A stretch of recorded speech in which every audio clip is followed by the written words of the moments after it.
Olá, gente. Me desculpa. Desculpa, gente, nosso problema técnico hoje. A, a nossa convidada de hoje é a Thaís. A gente está insistindo no nosso, na nossa live. Tivemos um probleminha, mas daqui a pouquinho ela já entra. Quem não assistiu desde o começo, deixo aqui o recado. Os nossos atendimentos, pelo menos pelos próximos 15 dias, ainda vai ser online, né? Então, quem quiser agendar com um atendimento, manda uma mensagem pra gente pelo direct, ou então pega lá o nosso WhatsApp no Insta, na página do Insta, tá ok? E acho que é isso. Vamos ver se ela conseguiu entrar. Acho que ela vai dar tudo certo agora. Já resolvemos o problema.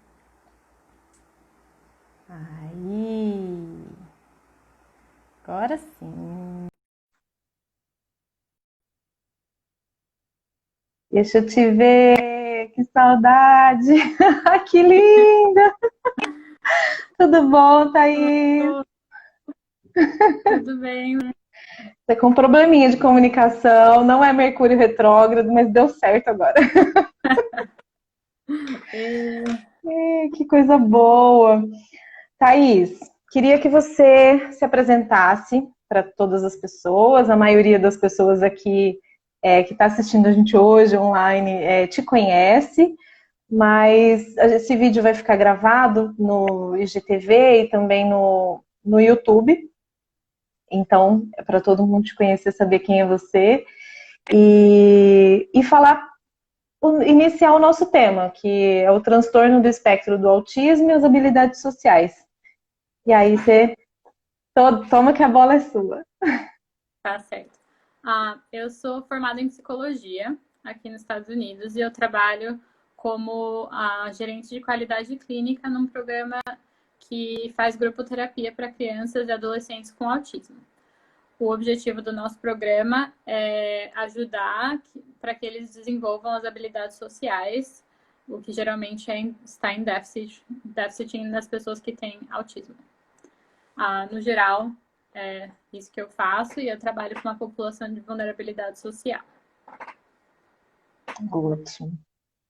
Você quer que eu comece falando um pouquinho sobre o que é o autismo? Eu queria que você explicasse assim da maneira mais simples para quem não conhece, não sabe o que é, porque me chamou muita atenção da gente falar sobre esse assunto, porque ainda as pessoas têm aquela visão, né, do autismo como se fosse um indivíduo com uma incapacidade já assim que é diagnosticado com autismo, né, como um espectro, dentro de um espectro. E eu queria que você começasse a falar sobre isso para a gente ir tirando essas camadas todas de mistificação disso. Sim. Bom, o autismo, como você disse, ele é um espectro, ou seja, as pessoas que têm o transtorno do espectro autista, elas podem estar em qualquer parte desse espectro, o que significa que elas têm níveis de dificuldade diferentes dentro desse espectro, dentro dessas condições, dos sintomas do transtorno do espectro autista. A, a grande dificuldade das pessoas que têm transtorno do espectro autista se relacionam com relações sociais, se relacionar socialmente com o outro. Esses déficits se dão por conta, geralmente, de comunicação e mesmo de entender como que as coisas funcionam no meio social, entender expressões faciais, a compreensão desse meio social é mais difícil para a pessoa que tem o transtorno do espectro autista. Atualmente, antes a gente tinha diferenciações entre, por exemplo, o autismo e Asperger. Hoje em dia é uma coisa só.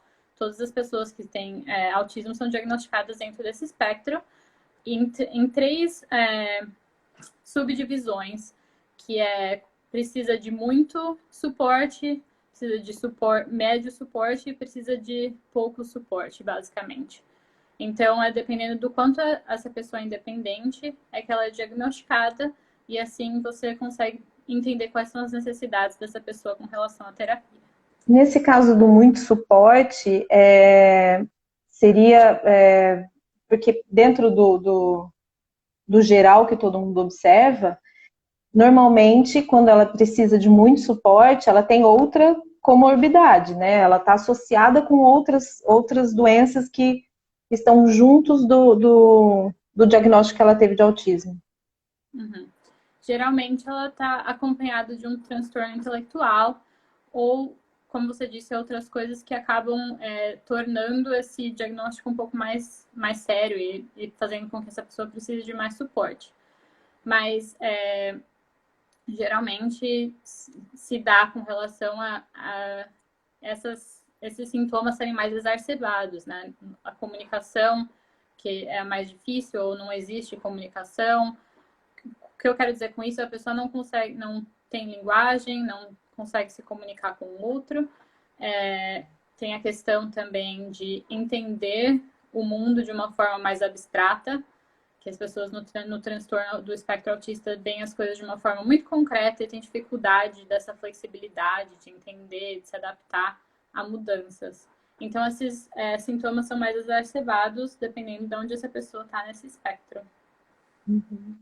E aí, como que funciona o tratamento ou o acompanhamento? O tratamento é assim, ele é multidisciplinar, né? Vários profissionais, isso por muito tempo.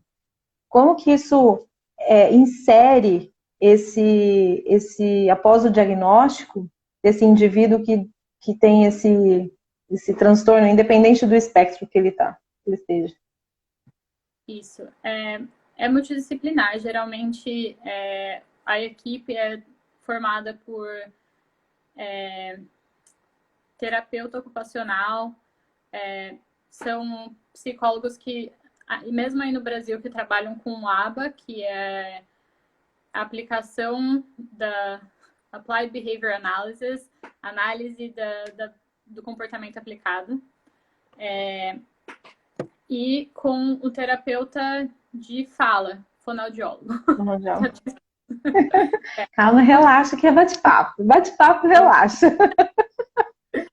Que ajuda em todas essas facetas, né? Que por exemplo, o fonoaudiólogo trabalha mais da questão da articulação da fala, da comunicação, nessa questão mais fisiológica mesmo e da prática. E daí o terapeuta que geralmente ABA é indicado para crianças que estão no espectro autista, eles trabalham na questão comportamental e também, às vezes, nessa questão da comunicação. E daí tem o terapeuta ocupacional, que ajuda com outras dificuldades que muitas vezes vêm com essa dificuldade da comunicação e do interagir no meio social. O que te chamou a atenção para você trabalhar nessa área? Eu caí nessa área meio que por acidente, assim, honestamente. Eu comecei a trabalhar como terapeuta de suporte em escolas aqui, e eu comecei a trabalhar bastante com crianças com autismo.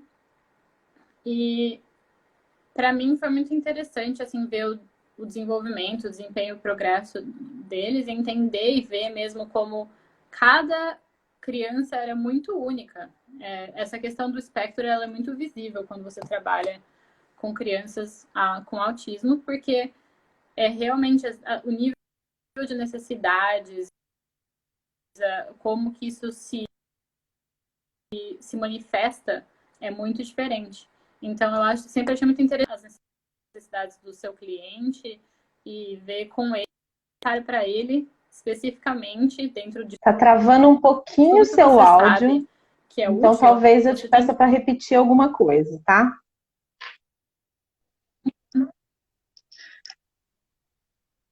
Volta só um pouquinho. Tá bom. Peraí, tá travando aqui para mim. Tá travando. Mais alguém, gente? Vocês estão vendo também? Tá travando para vocês? Porque da última vez foi o meu, que tava ruim. Vamos ver aqui. Tá bom? Pessoal, comenta aí quem tá assistindo. Tá vendo? Thaís, você tá me ouvindo?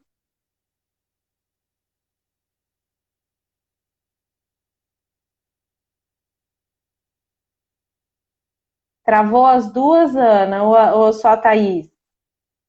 Ajuda a gente aí, pra gente saber que qualquer coisa eu tiro, a Thaís põe de novo pra voltar ao normal.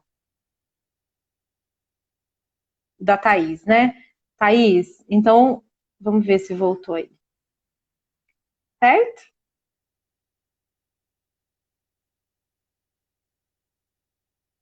Geral? Então eu vou tirar e vou pôr de novo, tá?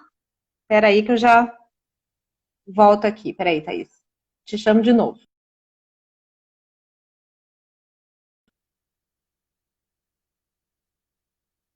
Nossa, espera aí que a gente não vai desistir dela, não. De jeito nenhum. Vamos lá. Ah, foi Oi, bem no tá final. Oi. dando para ouvir agora? Melhorou? Ah, mas a gente vai e volta, mas tá bom. Continua o que você estava falando, desculpa. Não tem problema. Ah, então, deixa eu tentar lembrar aqui. Ah, a questão bem individualizada do tratamento mesmo que me chamou bem a atenção. Bom, isso vai para outros diagnósticos também, mas eu acho que é mais visível assim a diferença das necessidades de cada cliente no transtorno do espectro autista e me fez aprender muito na questão terapêutica mesmo, porque você tem que mudar a sua como você lida com cada cliente e então isso vai fazendo que você pratique várias facetas, né, da terapia. Desde os que são mais fáceis, que já tem uma comunicação mais aberta, que você consegue se comunicar, até os que não têm comunicação nenhuma, né? Que é mais distante. Socialmente, ele acaba se tornando distante das pessoas, né? Isso. Essa questão do isolamento acaba sendo mais exacerbada mesmo, mas por questão de ter menos motivação para se socializar. E o que pode ser vir da dificuldade de socializar para motivação para fazer isso. E então essa questão é mais visível também. Bom, a gente voltou a travar de novo, a gente vai ficando, vai devagarinho aqui até a gente conseguir andar com as perguntas, com os assuntos. Thaís, eu queria te perguntar uma coisa. Como que é para os pais nesse processo de incluir Normalmente são crianças, mas a gente sabe que tem várias pessoas que não têm diagnóstico, mesmo depois de adulto, né? Nunca foi diagnosticado. Muita gente está descobrindo que faz parte de um espectro depois de adulto, acima dos 30, dos 40. Mas quando criança, qual é o papel? Como que os pais conseguem ter esse puxar? Você travou um pouquinho a no Não, deu uma Você travada. chegou a ouvir? Não, você travou aqui para mim também. Eu quero saber qual que é o papel dos pais. Falei que tem vários adultos que foram já diagnosticados, né, acima dos 30, outros que nem sabem, nem ainda foram diagnosticados, estão começando a perceber isso agora. Mas quando criança, como que os pais trazem essas crianças para próximo, para aproximar da habilidade, da convivência social mais próxima do que seria o natural sendo uma criança com espectro autista? Uhum. Essa questão da equipe multidisciplinar, toda essa terapia que a gente faz, ela é com o objetivo final de transferir essas habilidades para os pais, para que os pais consigam continuar ao longo da vida, né? Com a promover as habilidades sociais e promover outras questões terapêuticas que são necessárias também. Essa pergunta é um pouco difícil porque, como eu disse, as necessidades de cada cliente varia muito. Então, a forma como você pode ajudar a criança varia bastante também nesse contexto. Mas eu diria que, no geral, é encontrar coisas que a criança sente motivada. Então, por exemplo, vamos dizer que uma criança goste de animaizinhos, miniatura de animal. Você poderia, por exemplo, brincar com a criança no sentido de eu estou dizendo aqui uma criança que tem um pouco de linguagem, né? De capacidade de se comunicar. Sim. Você poderia pegar todos esses brinquedos, por exemplo, e fazer com que essa criança te peça eles, para que você possa fazer essa troca com ela, de dar essa coisa que ela é motivada. Então, de pouco a pouco, ela vai aprendendo essa interação. E para que você mantenha a motivação, você encontrar coisas que ela goste, que ela sinta o impulso de fazer, a vontade de fazer isso, porque ela gosta daquilo, porque ela quer aquilo. E isso vai normalizando essa questão social, da interação, da troca um com o outro.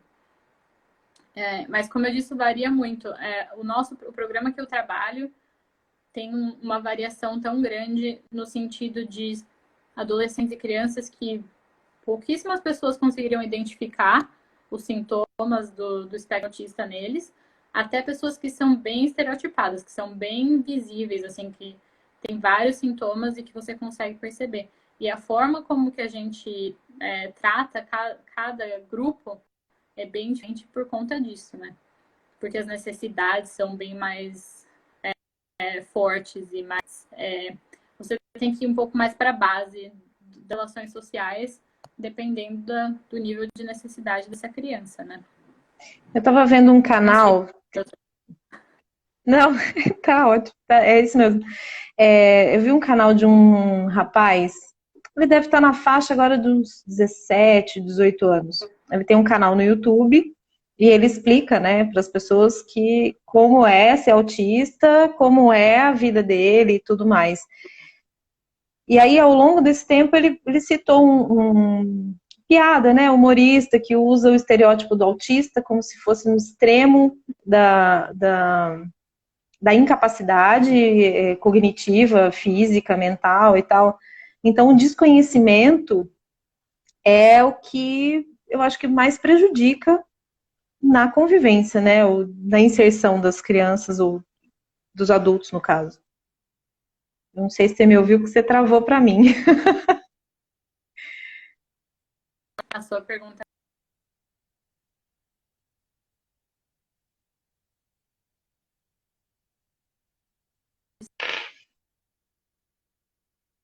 Tá travado. Tipo assim,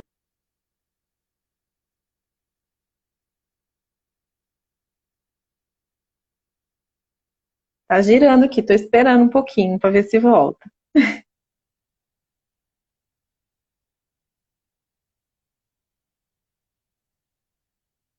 Thaís travou, né? Acho que eu vou fazer aquilo lá de novo. Guarda a pergunta aí, Thaís, se você estiver me ouvindo. Eu vou tirar e pôr de volta para ver se volta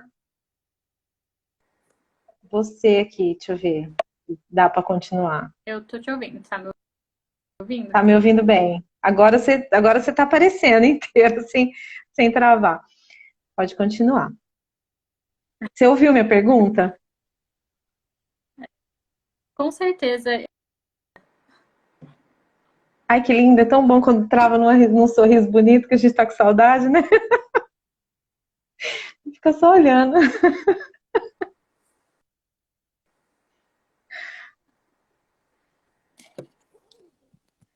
Eu vou fazer aquilo, tá? Eu vou tirar e volto você, porque eu acho que vai continuar assim. Peraí.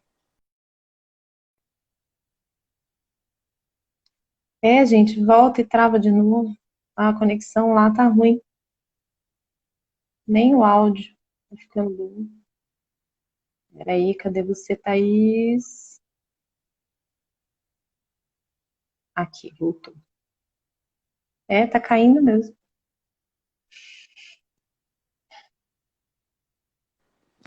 Se eu tô derretida, gente, imagina o papai e a mamãe ali, ó, assistindo. Ah, chorando. Que delícia. Mas vamos lá, continuando nosso assunto. Fofinhos. O seu áudio tá atrasado, então vai com Wi-Fi, calma vamos ver. com o áudio. Então, Com a eu acho gente. que isso, eu acho que essa questão do estereótipo e do que se espera atrapalha muito, porque as pessoas veem isso como limitações e muitas vezes isso impede de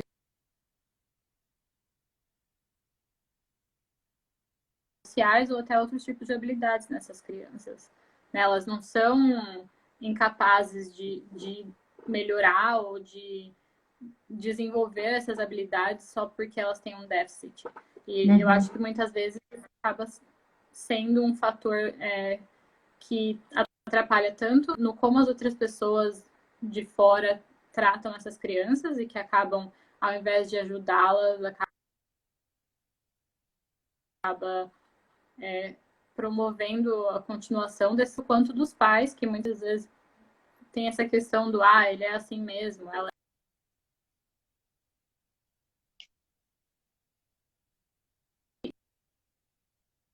Peraí que você travou. Eu parei na questão dos pais.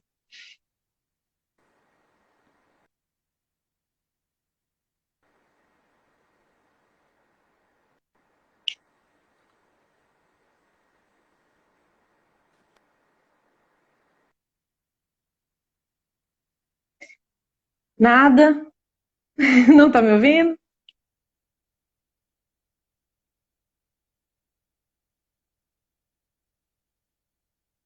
Nossa, tá muito ruim. Voltou?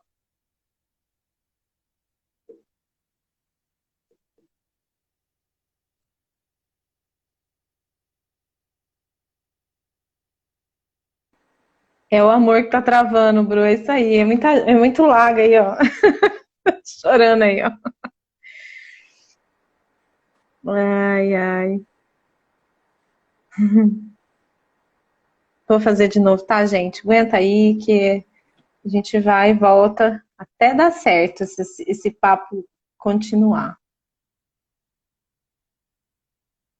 Tá caindo, dela cair mesmo daqui, da minha conexão, ó.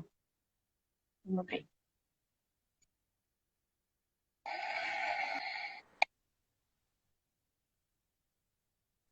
Voltei.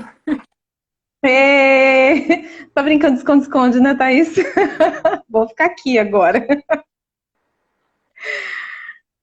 Ai, vamos ver se a gente lembra onde estava o nosso assunto. Você estava falando dos pais que também acreditam nessa falta de capacidade, né?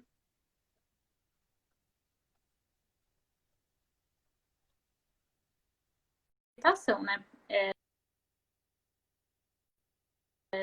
É importante aceitar essa condição, com certeza, porque é diferente, vai precisar de mais paciência, vai precisar aceitar que talvez essa criança nunca vá ser igual, mas eu acho que essa questão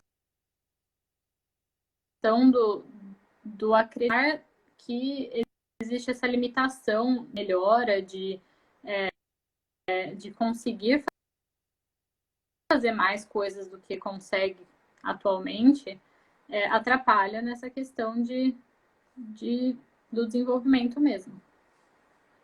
É muita prática, muitas vezes habilidades sociais e outras questões relacionadas ao autismo. Ficou bastante seu áudio, mas eu acho que eu entendi o que você falou, assim, no contexto todo. O que poderia ser, assim, as dicas que ela poderia desenvolver em casa? Que ela fez, começou a fazer almoçar, ia comer junto, ia ensinar como é que come, mais ou menos aquilo que você falou, do brinquedo que gosta, né? E você estimular em casa. Como que fica? Você acha que os pais também precisam desse treinamento quando os filhos são diagnosticados?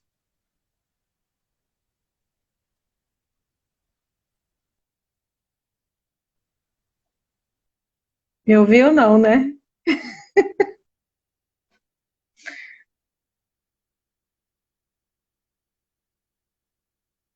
Travou. Não tô te ouvindo.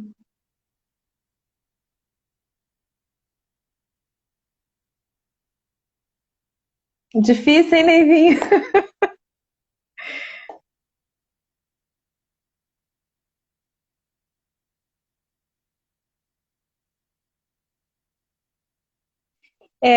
Eu acho que eu vou fazer isso. É uma boa sugestão. A Ana Beatriz, você está me ouvindo? Tá me ouvindo? Não?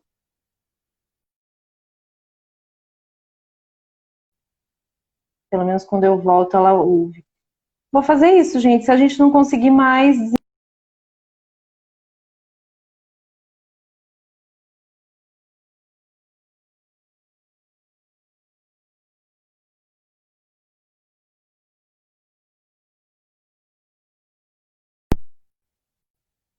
Vamos lá.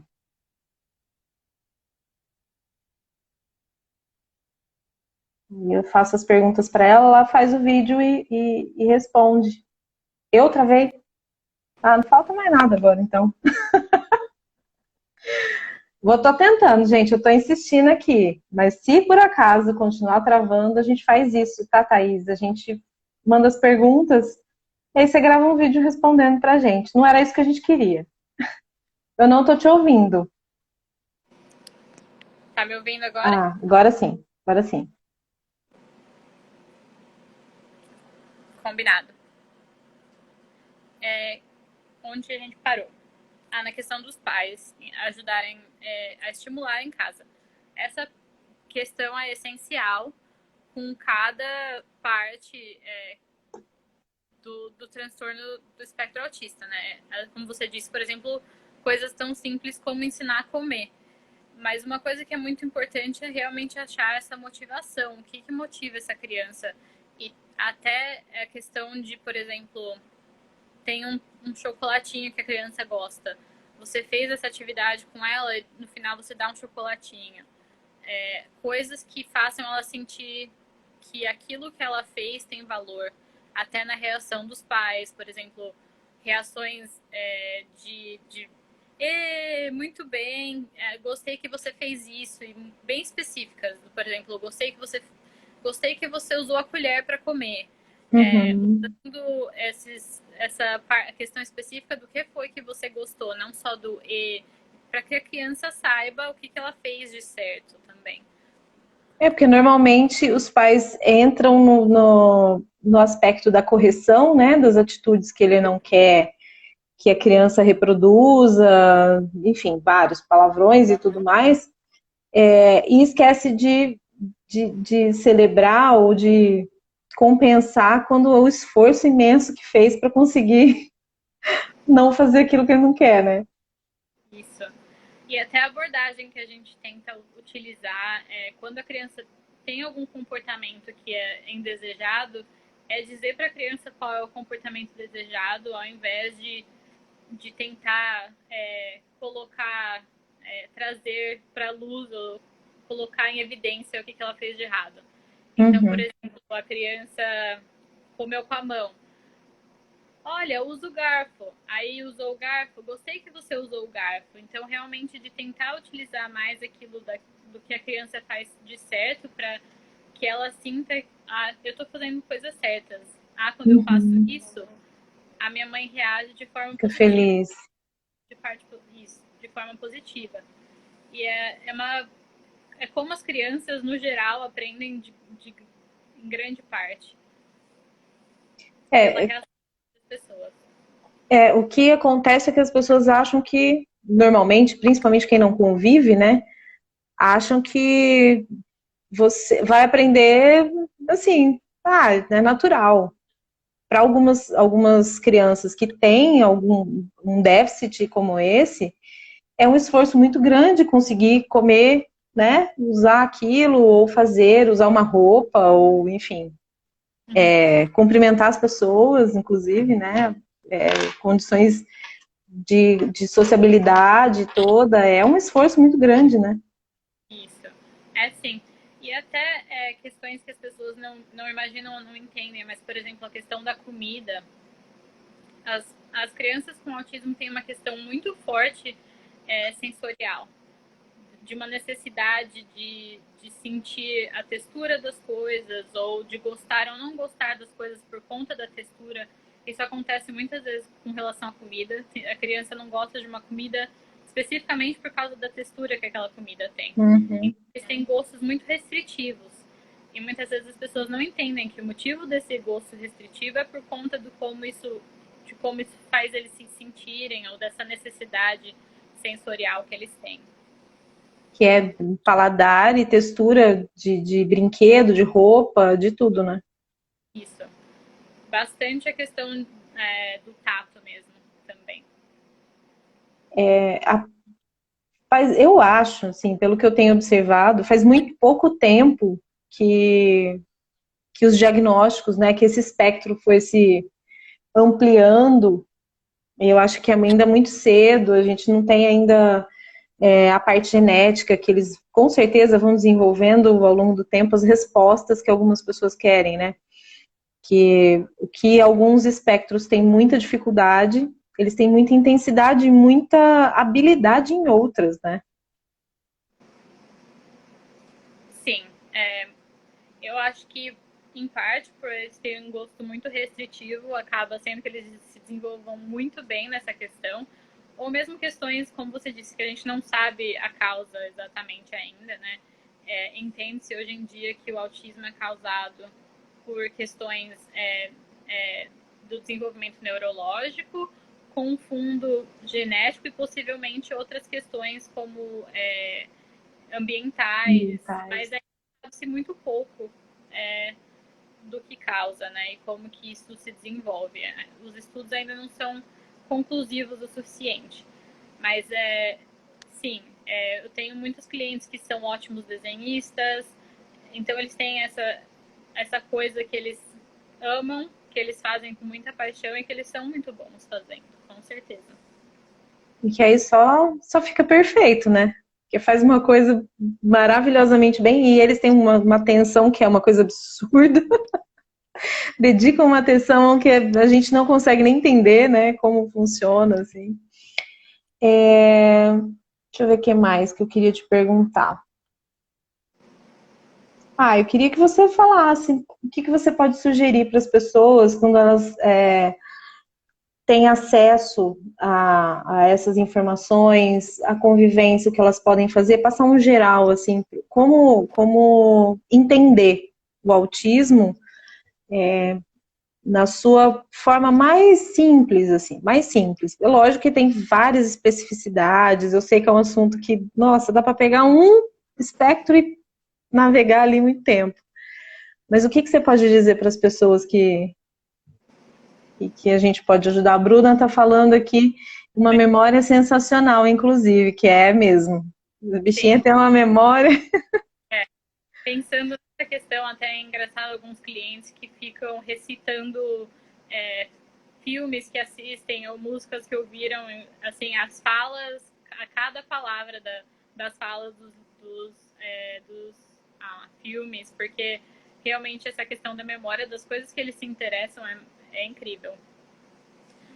Mas voltando ao que você perguntou, eu acho que a primeira coisa é lembre-se que são pessoas, né? Trate-os como pessoas, com delicadeza, com gentileza e como pessoas que estão ali entendendo o que você está falando, porque eles estão. Eles talvez precisam que as coisas sejam apresentadas de formas diversas para que eles entendam, mas muitas vezes eles entendem mais do que você pode compreender, porque é difícil para eles demonstrarem que eles entenderam.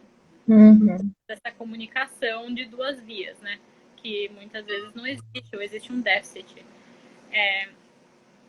Eu acho que é isso mesmo. Lembre-se que são pessoas, né? Nessa questão da interação, de encorajá-los a fazer as coisas, de estimular, de ter muita paciência e explicar as coisas meio que passo a passo e com paciência e fazendo com que eles se sintam bem por estar fazendo aquilo, sem criticá-los muito. É a questão que você colocou antes.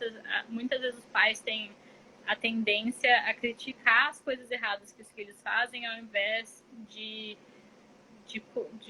demonstrar as coisas certas que eles fizeram e demonstrar o quão bem eles fizeram essa coisa. Então, eu acho que esse é um fator muito importante. Assim, respondendo essa pergunta é muito difícil, porque como você falou, a necessidade varia muito de acordo com criança, com cada pessoa, mas eu acho que são as questões básicas mesmo de se lembrar que você está tratando um ser humano. Muitas vezes as pessoas esquecem disso e no cuidado com os meus clientes, eu acho que é isso. A gente conversa com todos os clientes basicamente da mesma forma, obviamente.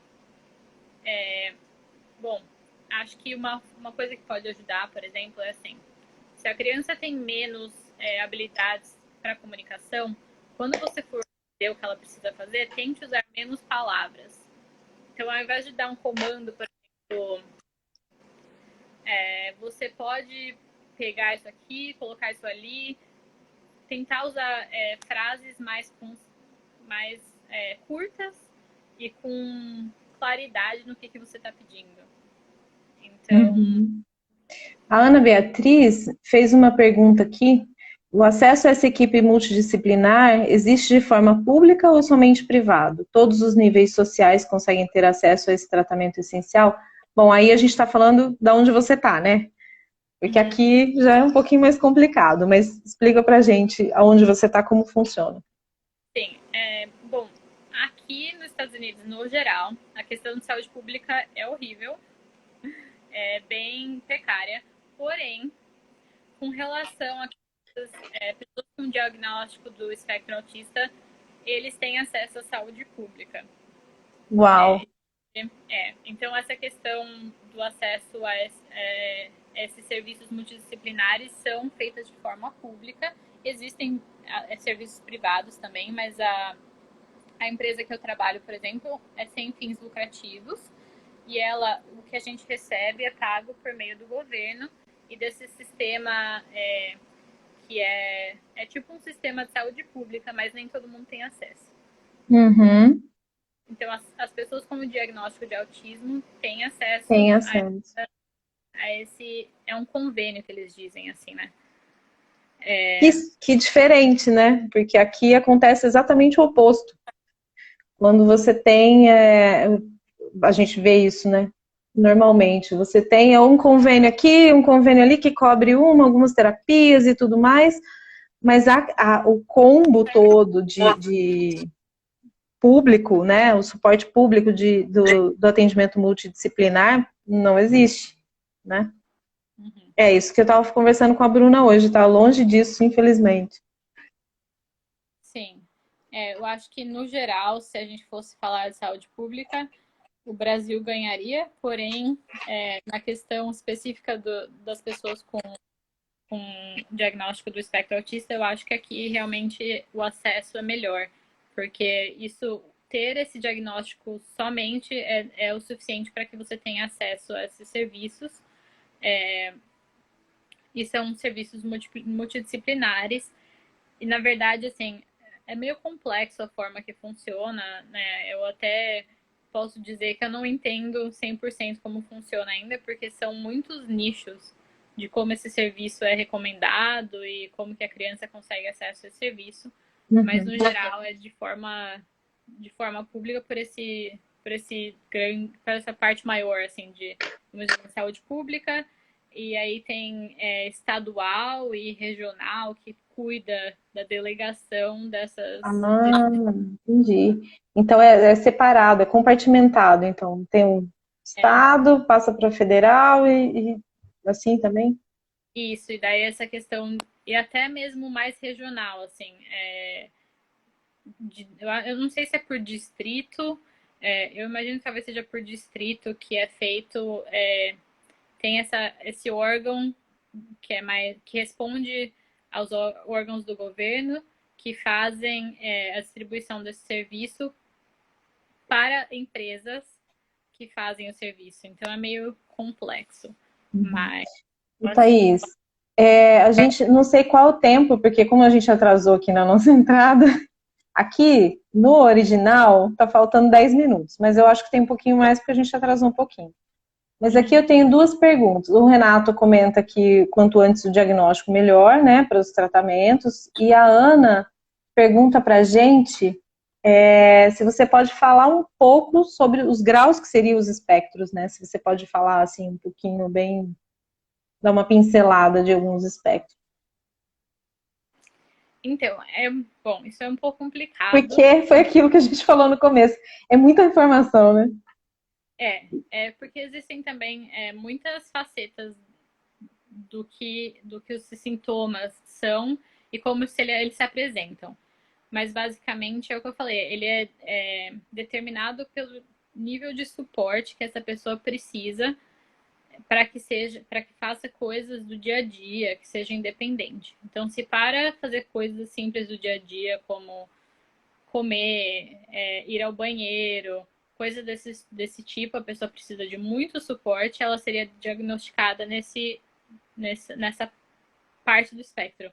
Mas lembrando que mesmo dentro desse diagnóstico ainda existe uma diferenciação considerável entre as pessoas que estão ali nessa caixinha, vamos dizer assim. Sim. Aí a questão do suporte médio, de pouco suporte.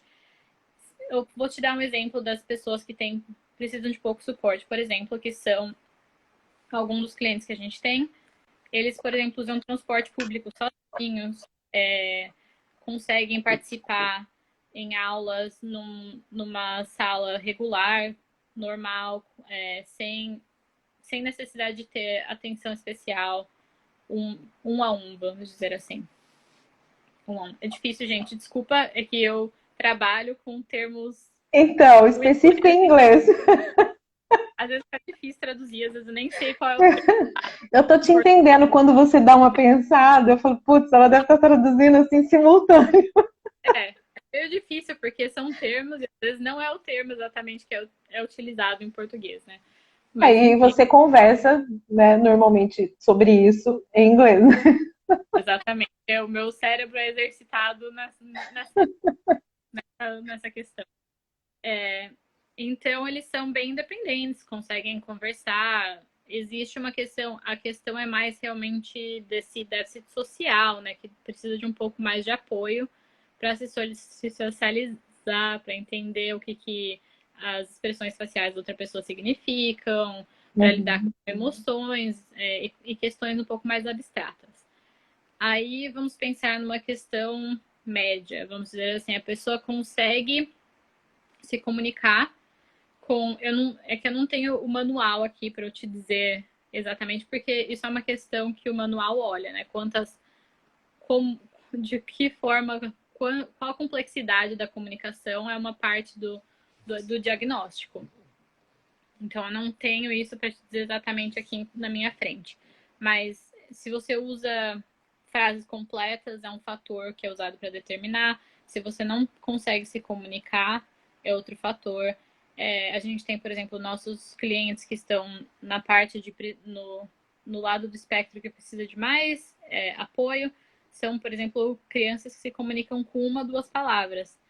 Então, por exemplo, se eles precisam ir ao banheiro, eles vão falar banheiro. Eles não vão falar posso ir ao banheiro. Ou se eles querem comer um lanchinho, eles vão falar lanche. Eles não vão falar posso comer um lanche.